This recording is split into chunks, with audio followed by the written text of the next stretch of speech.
شروع اللہ کے نام سے جو بڑا مہربان و نہایت رحم کرنے والا ہے۔ السلام علیکم۔ دوپہر 2 بجے کا وقت تھا۔ اچانک ہی بادلوں نے آسمان کو اپنی دبیز چادر میں چھپا لیا۔ چند لمحوں میں زمین روشنی سے خالی ہو گئی۔ اندھیرے کی سیاہی کے ساتھ ساتھ تیز ہوائیں چلنے لگی۔ درختوں کے پتے تو کیا ٹہنیاں تک ٹوٹنے لگی۔ بجلی کے کھمبے اور بڑے بڑے ٹاور ان تیز ہواؤں کی تاب نہ لا سکے اور بے جان پتوں کی طرح ادھر ادھر بکھر گئے۔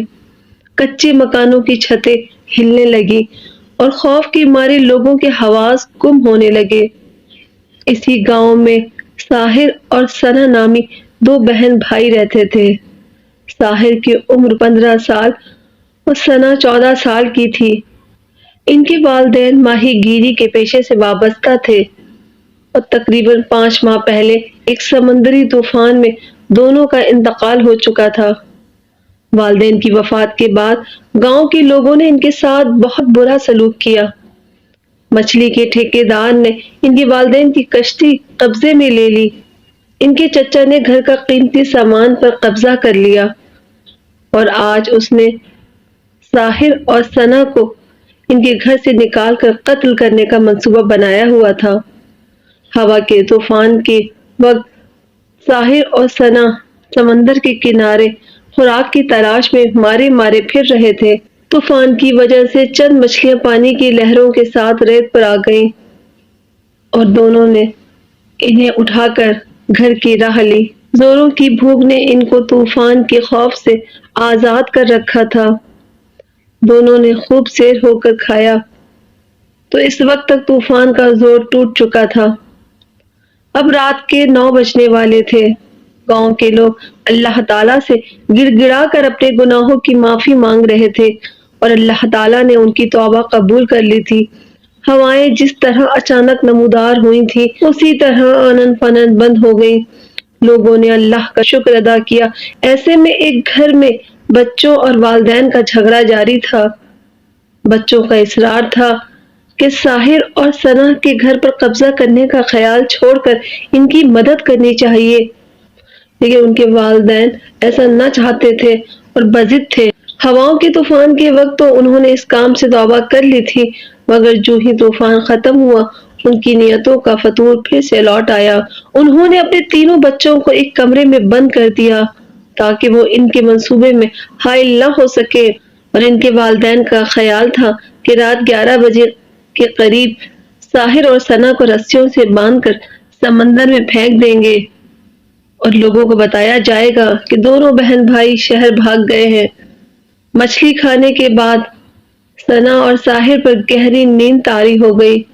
انہیں وقت گزرنے کا کوئی احساس نہ تھا۔ رات کے 11 بجے 2 سائے چپکے سے ان کے گھر میں داخل ہوئے۔ انہوں نے رومال سنگھا کر دونوں کو بے ہوش کیا اور ایک ریڑھی میں لٹا کر سمندر کی راہ لی۔ دونوں بہن بھائی آنے والے خطرے سے بے نیاز بے ہوشی میں پڑے تھے۔ سمندر قریب آ گیا تھا۔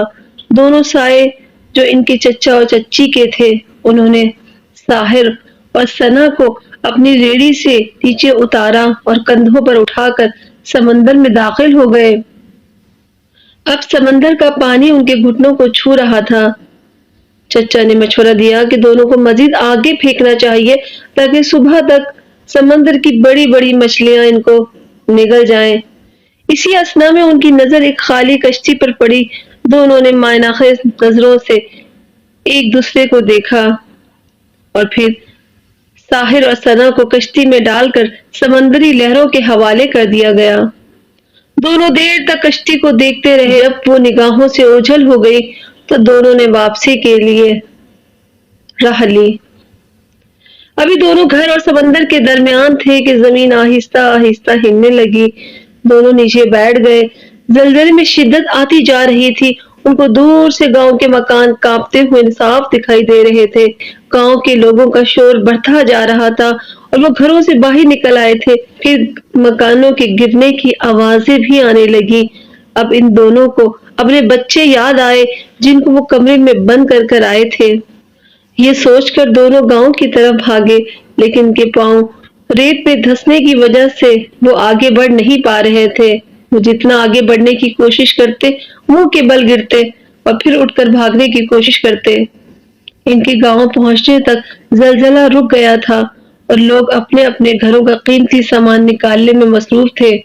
ساحر اور ثنا کے چچا کا گھر بری طرح تباہ ہو گیا تھا۔ گھر کی بنیادیں تک باہر آ گئی تھی اور مال و اسباب مٹی میں مل کر مٹی بن چکا تھا۔ ساتھ ہی موجود ساحر اور ثنا کے گھر کو ذرہ بھر نقصان نہ پہنچا تھا۔ چچا اور چچی نے گھر پہنچتے ہی پاگلوں کی طرح اپنے بچوں کو پکارنا شروع کر دیا، مگر کوئی آواز نہ آئی۔ صبح ہونے تک ان کی چیخ و پکار جاری تھی۔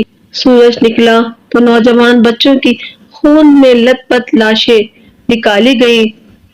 اپنے بچوں کی لاشیں دیکھ کر ثنا اور ساحر پر کیے گئے ظلم کی داستان سنا رہی تھی۔ لاشیں دیکھ کر وہ دونوں اپنا دماغی توازن کھو بیٹھے اور چیختے چلاتے ہوئے سمندر میں کود کر مچھلیوں کی غذا بنے۔ اسی رات گاؤں کا ٹھیکیدار ساحر اور ثنا کی قبضے میں لی ہوئی کشتی سے مچھلیاں نکال رہا تھا۔ 3 سمندری قزاقوں نے موقع دیکھ کر اس پر حملہ کر دیا اور ساری مچھلیاں نکالنے کے بعد ٹھیکیدار کے پاس موجود رقم بھی لوٹ لی۔ قزاقوں نے اسی پر بس نہیں کیا بلکہ ٹھیکیدار کو قتل کر کے اس کی لاش کو ساتھ ہی لے گئے اور کشتی کو سمندر میں چھوڑ گئے۔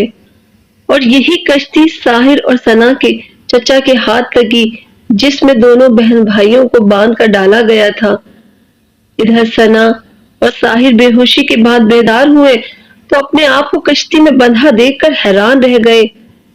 ساحر آہستہ آہستہ کھسک کر ثنا کے قریب ہوا اور اس کی رسی کو دانتوں سے کاٹنا شروع کر دیا۔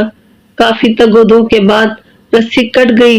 رسی کٹتے ہی ثنا نے ساحر کو بندشوں سے آزاد کیا۔ صبح کا وقت ہو چکا تھا۔ سمندری ہواؤں نے اپنا رخ بدل لیا تھا۔ ان کی بے ہوشی ٹوٹنے تک ہوائیں انہیں پھر گاؤں کے قریب لے آئی تھیں۔ واپس آ کر ساحر اور ثنا گاؤں کی حالت دیکھ کر حیران اور پریشان رہ گئے۔ ان کے دونوں بڑے دشمن تباہ و برباد ہو کر اپنے انجام کو پہنچ چکے تھے اور گاؤں کے باقی لوگوں نے بھی عبرت حاصل کر لی تھی۔ اپنی کشتی ملنے کے بعد دونوں بہن بھائی محنت کرنے لگے۔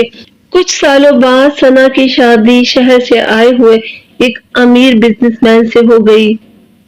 ساحر نے بھی اس کے ساتھ شہر جا کر تجارت شروع کر دی اور دونوں ہنسی خوشی زندگی بسر کرنے لگے۔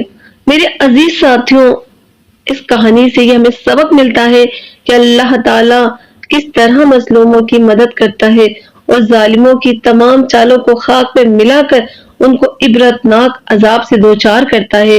جس طرح گاؤں کے لوگوں کو عذاب کا سامنا کرنا پڑا، اسی طرح ظلم کا ہاتھ نہ روکنے والوں پر بھی اللہ تعالیٰ اپنا قہر نازل فرماتا ہے۔